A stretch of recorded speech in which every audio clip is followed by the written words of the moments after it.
Pamagat ang ate. Pangalan ko ay Lily, at mayroon akong isang nakatatandang kapatid na babae na nagngangalang Rose. Dati hindi tayo mapaghihiwalay, pero may nagbago. Nilamon ng galit si Rose, at ang dati naming masayang pagsasamahan ay naging isang magulong bagyo. Nararamdaman ko ang kadilimang lumaki sa kanyang puso, at natakot ako. Isang araw, habang naglalakad kami sa parke, parang bulkan ang galit ni Rose. Sinigawan niya ako dahil sa isang maliit na hindi pagkakasundo, at ang kanyang mga salita ay sumasakit na parang punyal. Hindi ko makilala ang kapatid na nakilala ko noon. Sinubukan kong intindihin ang sakit na nararamdaman niya, pero pinigilan niya ako.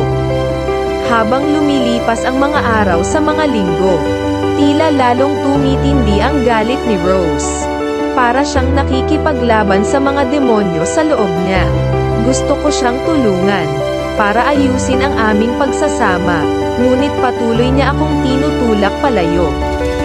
Pakiramdam ko ay wala akong magawa at nasaktan. Hindi sigurado kung ano ang gagawin. Isang gabi, habang umaalingaw-ngaw ang bagyo sa labas, nag-ipon ako ng lakas ng loob na harapin si Rose.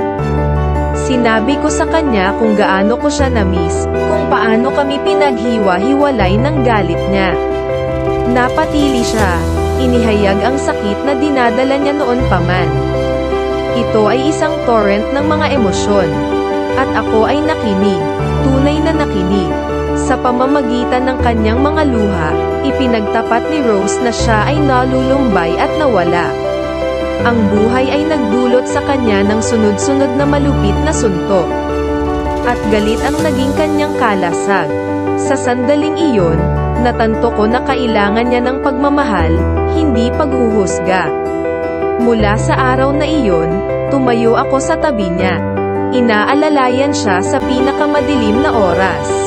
Natuto kaming makipag-usap ng hayagan, magpatawad sa mga pagkukulang ng isa't isa, at pahalagahan ang pagkakapatiran na mayroon kami. Dahan-daang hamupa ang unos sa kanyang puso, at mas lumakas ang aming samahan kaysa dati. Maaring may mga unos ang buhay, ngunit sa pagmamahal, pangunawa, at pagpapatawad. Kahit na ang mga pusong nagagalit ay makakatagpo ng kapayapaan. Sama-sama, nalampasan namin ang unos, at sa kabila ng lahat ng ito, nanatiling hindi masira ang aming pagsasama.